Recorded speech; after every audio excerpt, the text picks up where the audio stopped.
Morning to all of you. आज हम human eye and colourful world chapter start करने वाले हैं। स्टार्ट करने से पहले मैं आपको बता देती हूँ कि ये जो चैप्टर है हमारे सिलेबस में इस साल ये चैप्टर इतना ह्यूमन आई के बारे में हमें नहीं पढ़ना है। हमें किसके बारे में पढ़ना है? सिर्फ कलरफुल वर्ड। अच्छा, human eye and colourful word इसलिए जुड़े हुए हैं आपस में क्योंकि हमारी आईज हैं जिनसे हम इस ब्यूटीफुल वर्ड को, इस कलरफुल वर्ड को देख पाते हैं। जो ह्यूमन आई जो पोर्शन था उसमें क्या था कि आई के बारे में क्या स्ट्रक्चर होता है, जो आप लोग इस क्लास में भी पढ़ चुके हो, और स्ट्रक्चर के साथ में अगर डिफेक्ट्स हो जाते हैं, ठीक है, स्पेक्टिकल्स लगाते हैं ना, तो डिफेक्ट्स हो जाते हैं तो किस तरीके का डिफेक्ट है, हाइपरमेट्रोपिया है या मायोपिया है, उसका करेक्शन क्या है, इस बारे में बताया गया था। लेकिन अभी कोविड टाइम में ये ह्यूमन आई पोर्शन डिलीटेड है, हमको कलरफुल वर्ड पर ही फोकस करना है। अच्छा, उससे पहले थोड़ा प्रीवियस नॉलेज के बारे में बात कर लेते हैं। हमने रिफ्लेक्शन के बारे में पढ़ा था जब हम लाइट चैप्टर पढ़ रहे थे, लाइट रिफ्लेक्शन एंड रिफ्रैक्शन। तो क्या कोई बच्चा बताएगा कि रिफ्रैक्शन होता क्या है?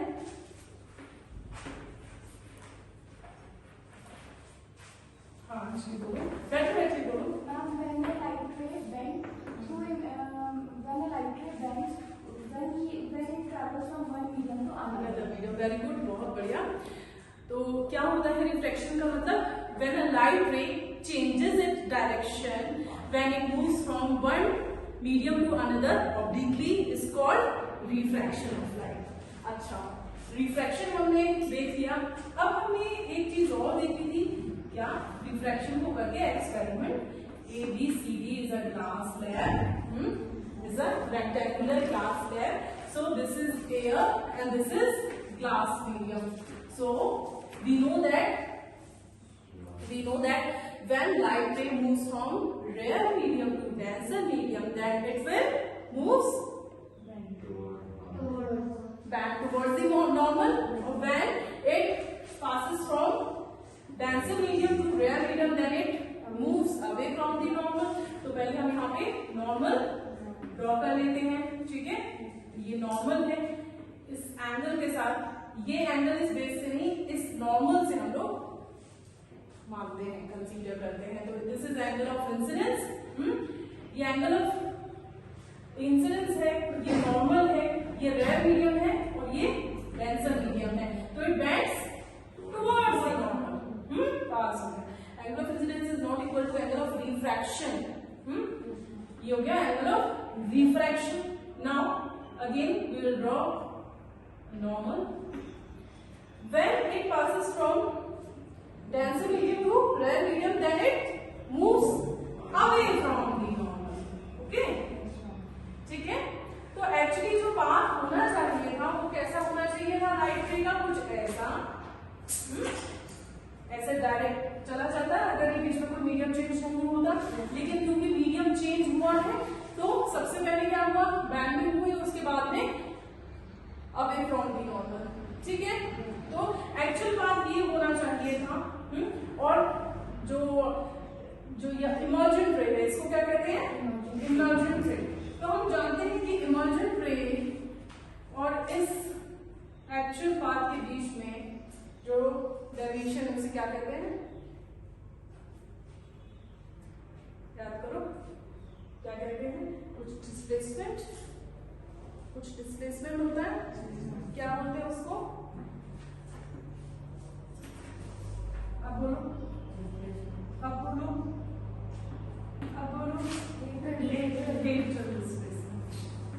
Lateral displacement. ठीक है, ये तो हमारा था किसका? रेक्टेंगुलर ग्लास स्लेब, ठीक। हमें इस चैप्टर में क्या करना है? प्रिज्म के बारे में पढ़ना है। प्रिज्म जो होता है वो रेक्टेंगुलर नहीं होता है, वेज शेप का होता है।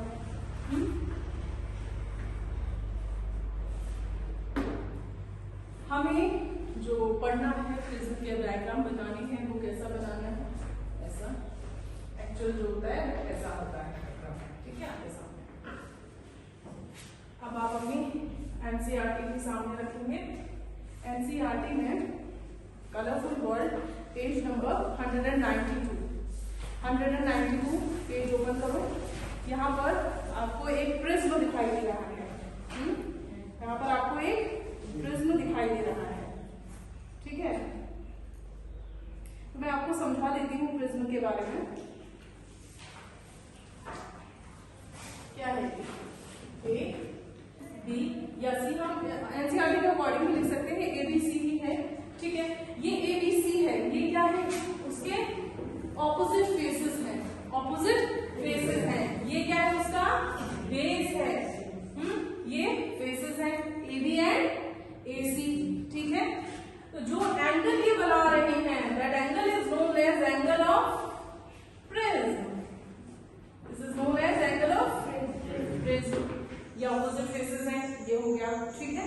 अब यहाँ पर रिफ्रैक्शन कैसे होता है इस पर्टिकुलर शेप की वजह से, पिक्चुलर शेप की वजह से, ठीक है, वो हमें इस चैप्टर में पढ़ना है। तो मैं बड़ा सा प्रिज्म बना देती हूँ। एनसीईआरटी का जो एक्टिविटी है वो समझाया गया है, वो हम लोग पढ़ लेंगे। तो प्रिज्म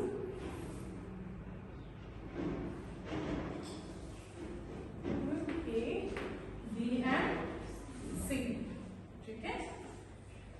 अब यहां से एक लाइन से आगे यहाँ पे हमने एक नॉर्मल ड्रॉ कर लिया एंगल ऑफ इंसिडेंस पता करने के लिए, एंड दैट लाइट रे is I think PE, okay, and this is angle of incidence. Now when light rays move from rare medium, rare है, ये denser है क्योंकि ये ग्लास का है, ठीक है। तो क्या होगा, ये देखो क्योंकि नॉर्मल इस तरफ जा रही है तो ये क्या होगा, बेंड टुवर्ड्स द नॉर्मल, है ना, थोड़ा इसके पास नहीं। तो इसको कहाँ जाना चाहिए था, देखो अगर ये वैसे जाती है, इसको भी हम आगे बढ़ा देते हैं अपने एक्चुअल पाथ पर, बीच में प्रिज्म ये रखा होता तो कुछ ऐसा होगा, ठीक है। क्या है ये PE, देन ये H, ओके। अब दोबारा हम यहाँ क्या करेंगे, एक और नॉर्मल ड्रॉ करेंगे। एक और नॉर्मल हमने ड्रॉ किया। अब क्या होगा, ये नॉर्मल है तो इसके पास से तो नहीं जाएगी, it will move away from the normal, तो कुछ ऐसे करके जाएगी। क्या नाम है, बताते जाओ, ये जो मार्किंग है, क्योंकि मैं एनसीईआरटी के अकॉर्डिंग कराना चाहती हूँ।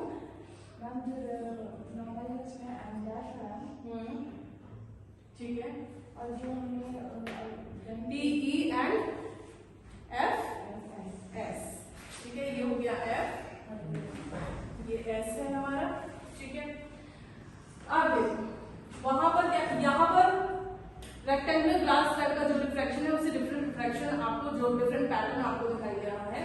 इसमें जो लेटरल जो डिस्प्लेसमेंट वहां पर था, लेटरली डिस्प्लेस हो रहा था, यहाँ पर ये क्या है, इंसिडेंट रे, यहाँ पर ये क्या है, इंसिडेंट रे है, देन ये क्या है, रिफ्रैक्टेड रे है, ये क्या है, एंगल ऑफ रिफ्रैक्शन है, ठीक है। अब ये यहाँ पर अगर देखेंगे तो ये एंगल ऑफ इंसिडेंस हो जाएगा यहाँ, और यहाँ क्या हो जाएगा, ये एंगल ऑफ रिफ्रैक्शन सेकंड, और इसे हम क्या कहते हैं, एंगल ऑफ इमर्जेंट भी कह सकते हैं, ठीक है, या इसे हम कहेंगे इमर्जेंट रे। इमर्जेंट रेज को हम कहेंगे, ओके। अब ये जो पाथ था, अगर ये प्रिज्म ना रखा होता तो ये लाइट रे एकदम स्ट्रेट चली जाती। अब क्योंकि काफी रिफ्रैक्शन यहाँ पर हो गया है तो इस रिफ्रैक्टेड रे को हम ये पीछे की तरफ बढ़ाएंगे, ठीक है। और इसी एंगल को, ये जहां पर मीट कर रहा है, उस एंगल को हम क्या कहेंगे, angle of deviation, very important, angle of deviation. बना लो इसको।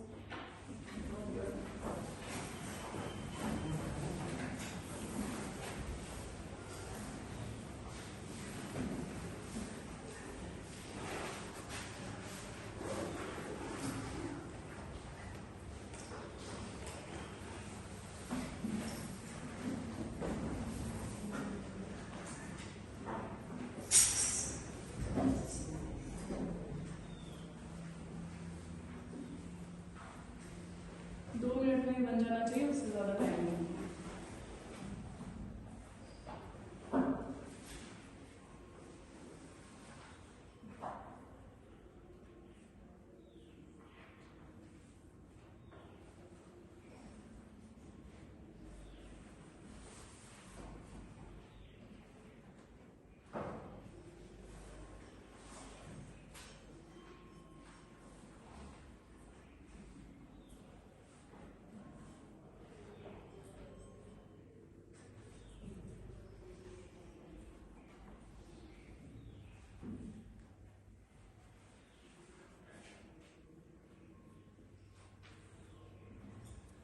बनाने का तरीका ऐसा नहीं होना चाहिए कि हम देख रहे हैं लाइंस, ये यहाँ में तो एक ये बना ली, फिर उसके बाद में ये डायरेक्ट बना ली, फिर ये बना ली, ऐसे नहीं बनाते हैं। ऐसे बनाते हैं, ये प्रिज्म है, कई बच्चे ऐसा कर रहे हैं, समझा दिया है तब भी, ये प्रिज्म है, ठीक है, ये उसके अपोजिट फेस है दोनों, ठीक। तो ये अगर यहाँ से एंगल ऑफ इंसिडेंस एक लाइट इंसिडेंट हो रही है इस फेस पर, तो यहाँ तुरंत हम एक नॉर्मल ड्रॉ करेंगे, ठीक है। यहाँ पे नॉर्मल ड्रॉ करना है angle of incidence find out करने के लिए, ठीक है, ये बहुत इंपॉर्टेंट होता है। जैसे ही एंगल हमने इंसिडेंस के बाद में नॉर्मल यहाँ पे ड्रॉ करने के बाद एंगल ऑफ इंसिडेंस देखा, तो हमने देखा कि ये नॉर्मल है, इसके टुवर्ड्स ये बैंड थी, उसके बाद ये यहाँ पर गई है, और जैसे ये दोबारा से मीडियम चेंज हो रहा है, दोबारा हम क्या करेंगे, एक और नॉर्मल ड्रॉ करेंगे रिफ्रैक्टेड एंगल जो है उसको फाइंड आउट करने के लिए, ठीक है।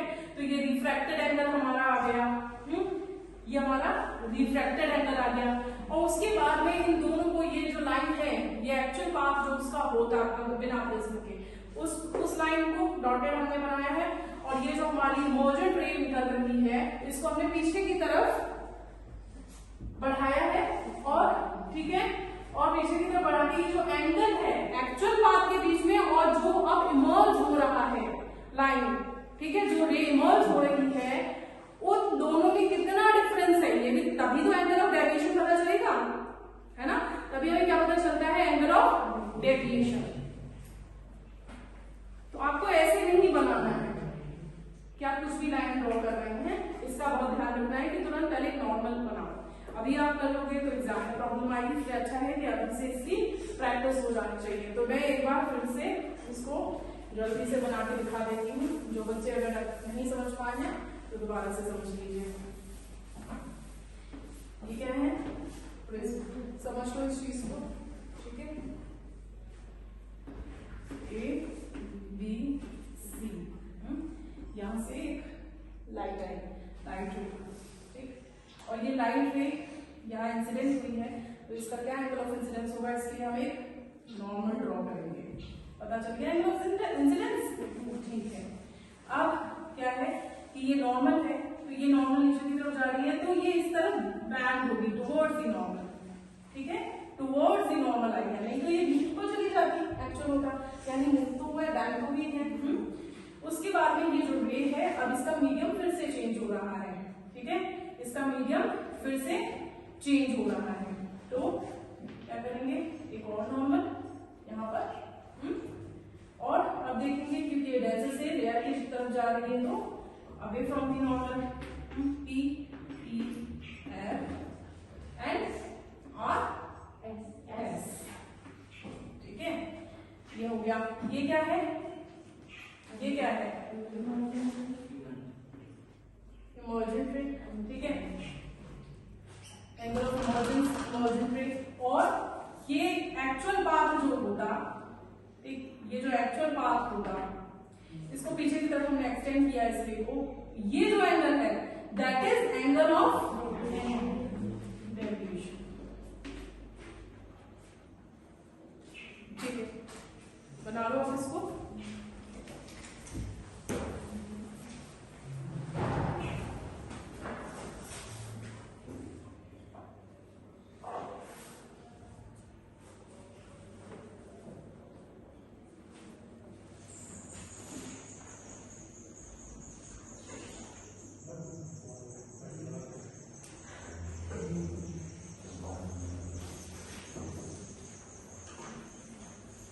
ठीक है, अब ये समझ में आ गया कि हमें ड्रॉ कैसे करना होता है, angle of incidence, angle of refraction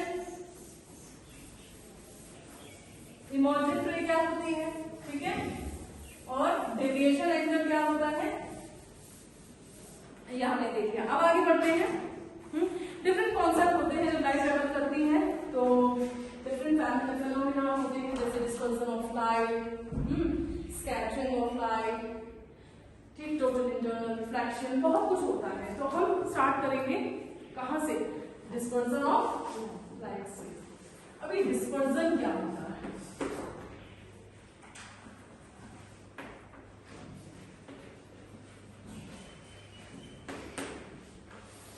dispersion of light, ठीक है।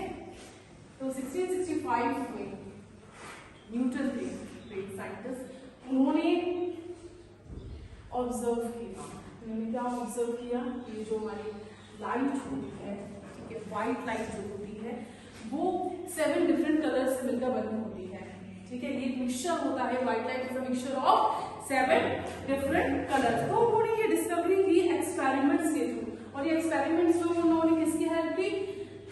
प्रिज्म की, ग्लास प्रिज्म की, ठीक है। तो उन्होंने देखा कि जब किसी प्रिज्म के थ्रू व्हाइट लाइट को हम पास कराते हैं तो वो व्हाइट लाइट क्या हो जाती है?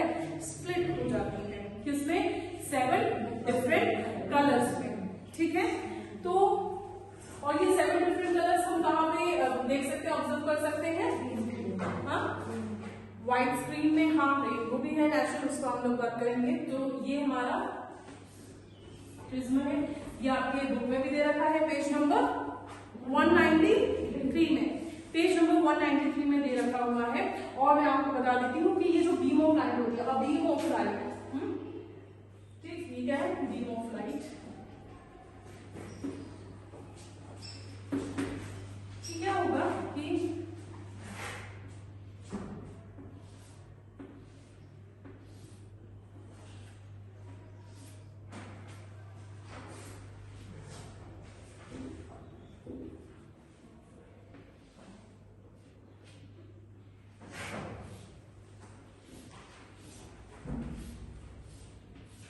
आपने वर्ड सुना होगा VIBGYOR,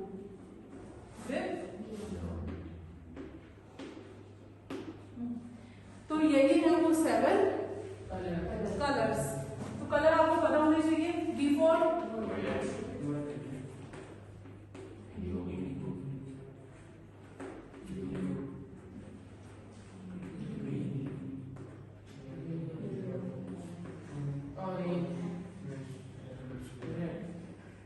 orange and red.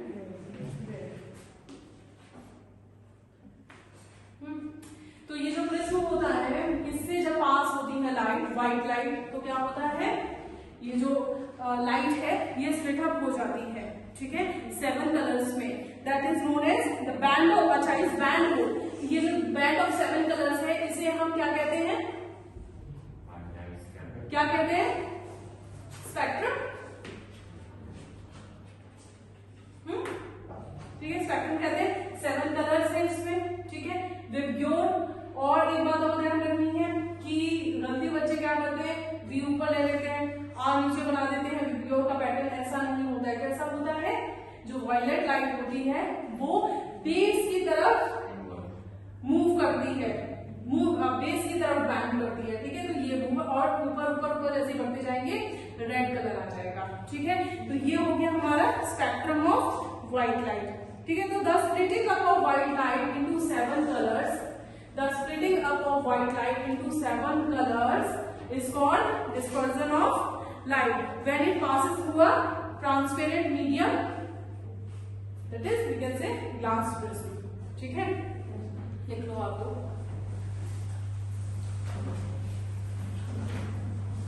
the splitting up of white light into 7 colors, the splitting up of white light into 7 colors, the splitting up of white light into 7 colors on passing through a transparent medium, on passing through a transparent medium like a glass prism is called dispersion of light, ठीक है। और ये जो band of 7 colours है ये क्या है? Spectrum of white light, ठीक है। दोनों बातें समझ में आ गई। डिस्पर्जन क्या होता है? डिस्पर्जन होता है splitting up of white light into 7 colours when it passes through a transparent medium like glass prism, ठीक है। और स्पेक्ट्रम ऑफ व्हाइट लाइट क्या होता है? The band of 7 colours that we observe when white light passes from a transparent medium और a prism, ठीक है। इस बैंड को हम कहते हैं स्पेक्ट्रम ऑफ व्हाइट लाइट, ठीक, देख लो। तो जो प्रिज्म है उसका इफेक्ट क्या है? प्रिज्म क्या करता है? तो effect of glass prism is to split up the white light into its 7 components, ठीक है, into its band, into its spectrum of 7 colours, ठीक है। अच्छा, अब ये डिस्पर्जन जो होता है क्यों होता है? Why dispersion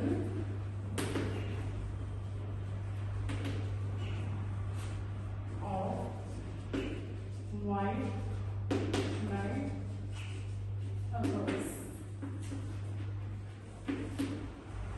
डिस्पर्जन हो क्यों रहा है, ठीक है, उसका भी एक रीजन होता है। क्या कोई बताएगा? कोई जानता है?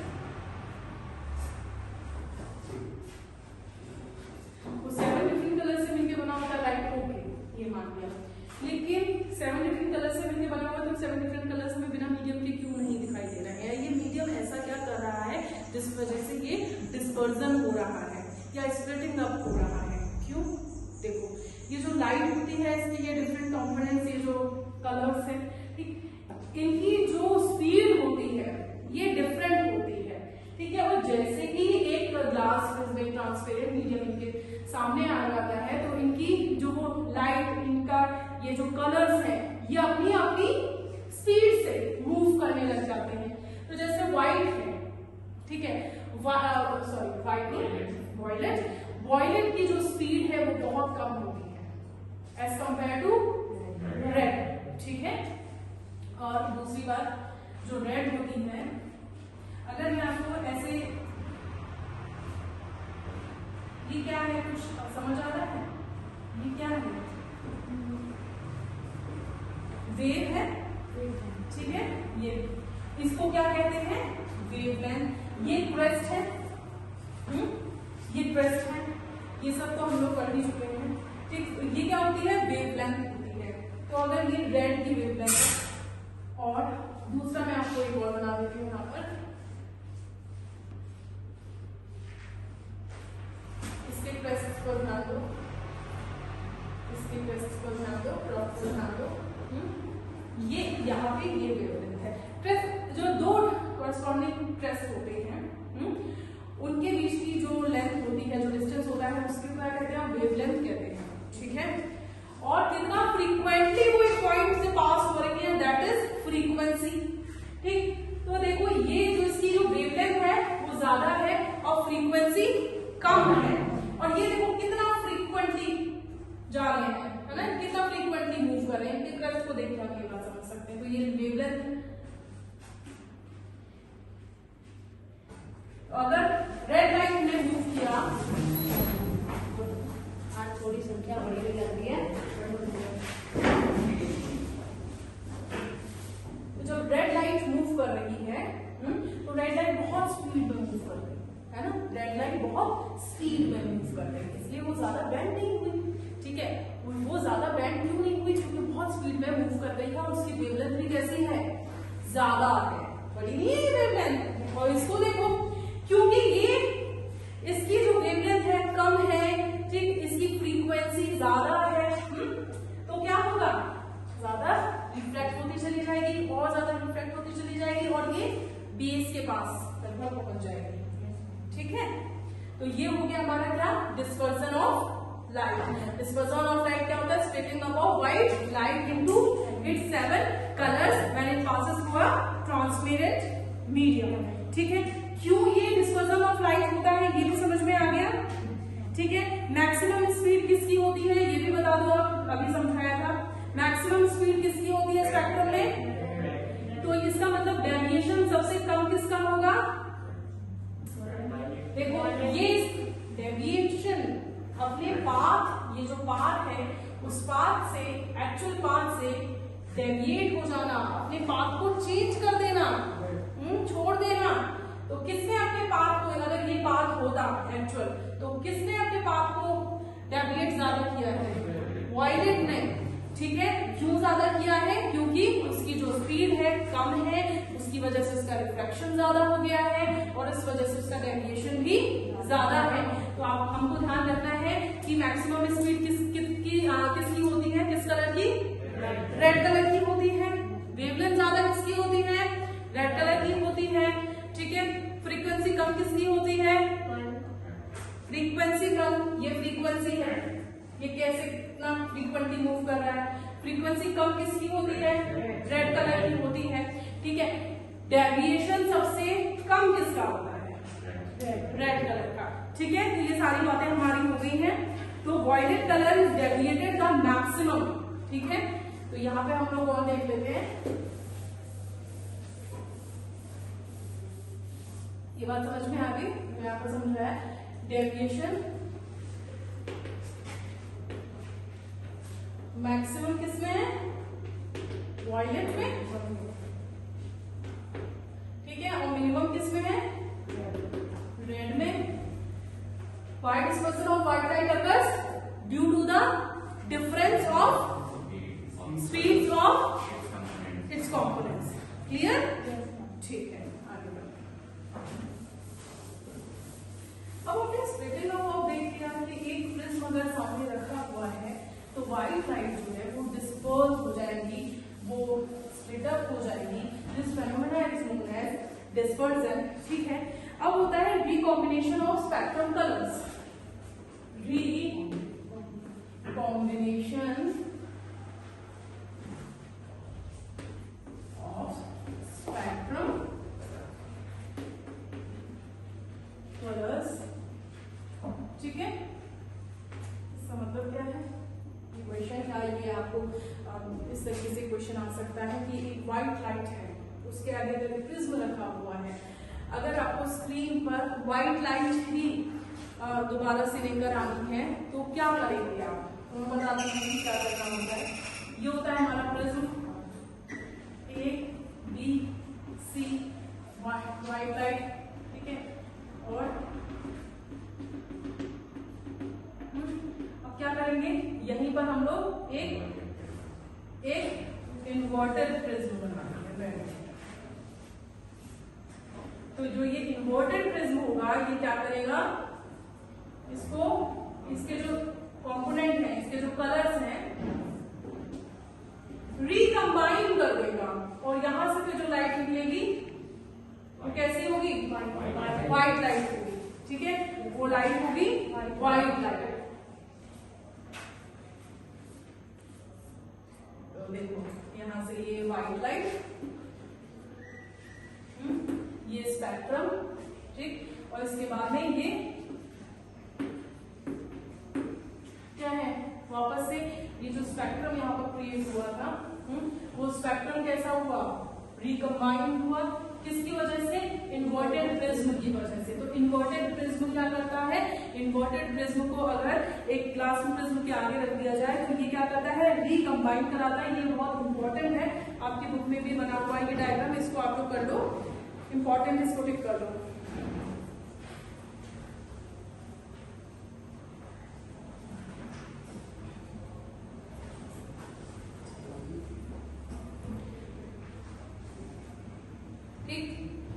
समझ में आ गया ये पैटर्न कैसा होता है?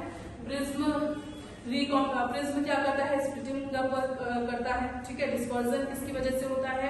ये प्रिज्म की वजह से होता है। ठीक है, अभी इसी प्रिज्म के पास, प्रिज्म का ये प्रिज्म की शेप ऐसी है, ABC। अभी इसी प्रिज्म के सामने अगर इन्वर्टेड प्रिज्म हम प्लेस कर देंगे तो ये व्हाइट लाइट रिकंबाइन हो जाएगी। तो अगेन यहाँ स्क्रीन पर हम क्या ऑब्जर्व कर पाएंगे? White light. ठीक है, यहाँ पर व्हाइट लाइट। तो ये हो गया हमारा recombination of spectrum of colour. अच्छा, अब मुझे बताओ ये जो डिस्पर्जन है, जो स्पेक्ट्रम है, ये आप कहाँ ऑब्जर्व कर सकते हैं? जो एक बड़ा सिंपल सा, बेसिक सा, ब्यूटीफुल सा नेचुरल